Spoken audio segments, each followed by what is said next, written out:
Quero saber, você sabia que aquele hobby que você tanto gosta de fazer, seja aí tocar um instrumento, caminhar, pintar ou até montar aquele quebra-cabeça, pode estar aí ajudando a você a manter o seu cérebro mais saudável? Pois é, hoje a gente vai conversar com o médico neurocirurgião Luiz Bevilacqua, que vai explicar pra gente como é que os hobbies eles acabam aí influenciando a saúde do nosso cérebro e por que é tão importante cultivar esses hábitos em todas as fases da vida.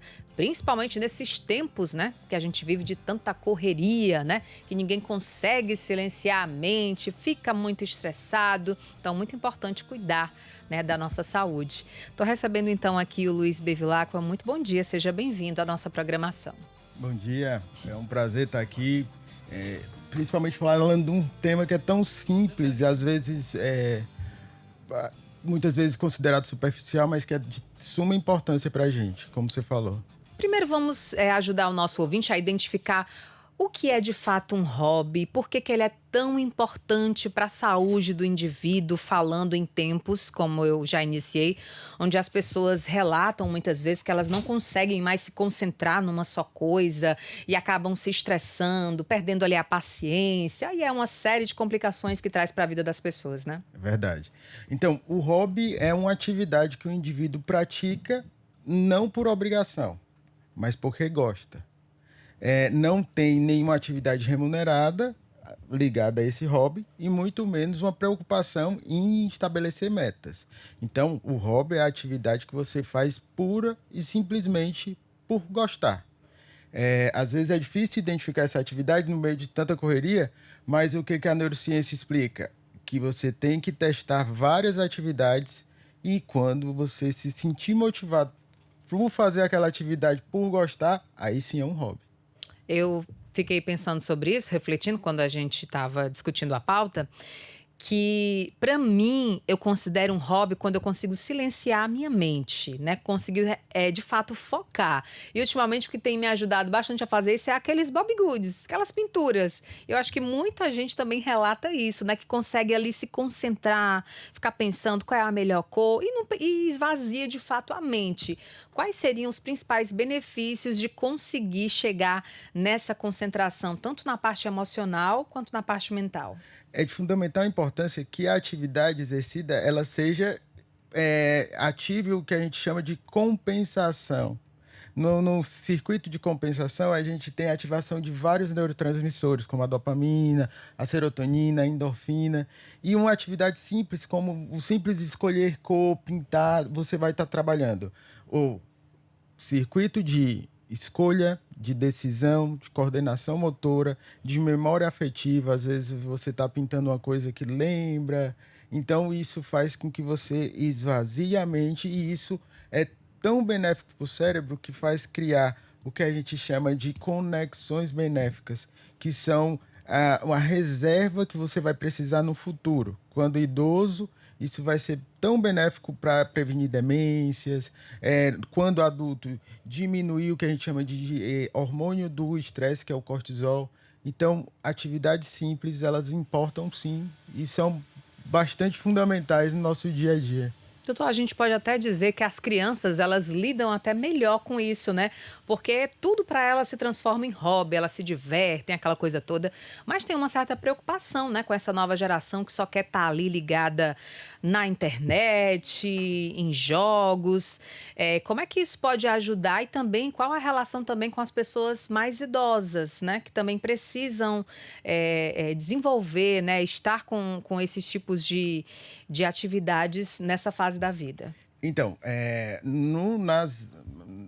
digamos, nos nossos pequenos, nas menores idades, nas crianças, a gente tem o que a gente chama de poda sináptica, que é um fato de você usar a rede social, usar essas atividades, se for para desenvolver a parte criativa. E não tá ali só por estar, só por uma coisa vazia que acaba que isso vai ser maléfico para a criança. Outra vertente são nos idosos. Os idosos eu vou estimular sim a conexão cada vez maior e uma reserva sináptica que eu vou precisar, mesmo que eu já tenha um cérebro estruturalmente mais idoso, mas com essa reserva sináptica eu vou prevenir a demência. É como se o cérebro se mantivesse ativo, mesmo ele estando estruturalmente mais idoso. Então é É. fundamental. Meus amigos, é como eu falei mais cedo aqui, é quase que a atividade física para o cérebro, viu? Que ela tem que fazer. A gente está conversando com o médico neurocirurgião Luiz Bevilacqua, trazendo aqui essas informações sobre os hobbies, né? E o impacto que ele tem para a nossa saúde de uma forma geral. Agora, doutor, tem os hobbies que podem ser em grupo e os hobbies que são, de fato, que você faz sozinho, né? Qual é a diferença do efeito que ele tem ali no cérebro? Então, o efeito é praticamente o mesmo. O que que acontece? Se você está naquela atividade por gostar, então é um hobby. E isso vai ativar o seu circuito de recompensa. Se isso envolver outras pessoas, ou seja, em grupo, você vai estar estimulando outras áreas do cérebro, como da socialização, da estruturação de discurso. Às vezes você está fazendo ativação de memória para poder ter aquelas, digamos, integração com outros amigos, digamos assim.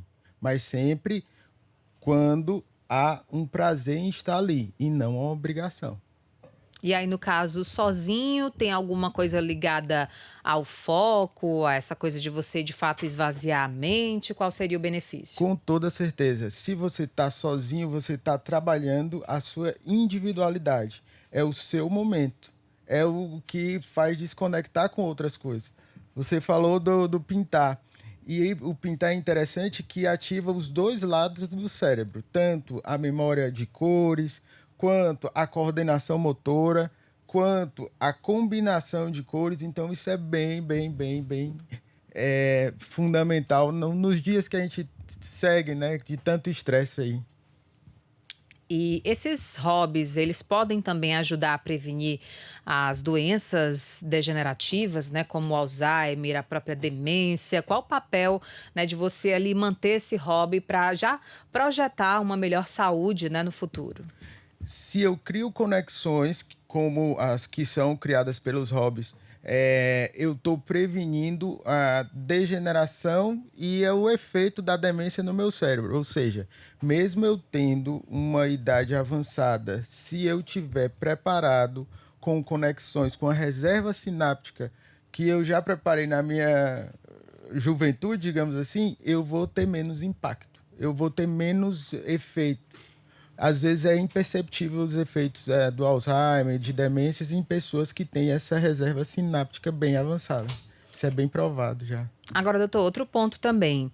A gente sabe que tem que ser uma situação muito natural, muito orgânica, né? Não tem que ter nenhuma pressão, né? Nenhuma meta que você vai cumprir. Mas tem alguma forma do corpo identificar que aquele hobby está fazendo efeito? Existe na prática, nos estudos, um período por semana, por exemplo, 3 vezes por semana, para você praticar um hobby, para ele já ser benéfico para o indivíduo? Tem sim, o corpo ele dá aquela resposta de compensação. É aquele prazer, esse prazer não instantâneo, mas sim, digamos que quando você terminou a atividade, você tem aquela sensação de que recompensa. Ó, eu descansei, ou então isso me fez bem. É como a gente vê nos estudos, em que 10 minutinhos que sejam de uma leitura afetiva, prazerosa, servem como se fosse a atividade assim extenuante, digamos, por obrigação. Então, se você tiver afeto, afeição e fizer aquilo por gosto e não por obrigação, isso daí já está sendo efetivo. E para aquelas pessoas que elas não conseguem, né, tirar esse momento, isso já pode determinar que ela tenha alguma outra, tá passando por alguma outra situação, como a depressão, a ansiedade, né, que ela precisa tratar, porque parece ser algo simples você fazer um hobby, mas de fato tem pessoas que não conseguem. É, é fundamental e de fundamental importância que o indivíduo se conheça. Às vezes a gente diz que não tem tempo e é o que eu falei, às vezes tirando 10 minutos do seu dia para ler algo que você goste, isso daí é o suficiente para que ative o seu circuito de compensação. Então é importante que o indivíduo saiba que se ele não tem tempo para si, é importante que ele reveja seus conceitos, às vezes está com algum problema de saúde mental ou de algum cunho que não está bem resolvido. Então, é bem importante que esses questionamentos sejam feitos para o indivíduo, sim. É, meus amigos, tem que se cuidar, tem que buscar fazer as coisas que a gente gosta, né? Porque nem tudo na vida é uma competição, nem tudo na vida são as metas que a gente tem que bater, né? Chega um momento que nada disso acaba importando tanto, né? Então, esse autocuidado é muito importante. Agradecer, então, a participação aqui do Luiz Bevilacqua, médico neurocirurgião, que nos ajudou a entender um pouco mais, né, sobre os hobbies e o quanto eles são necessários para o nosso dia a dia. Muito obrigada, Eu tá? que agradeço. Obrigado. Um abraço. Abraço.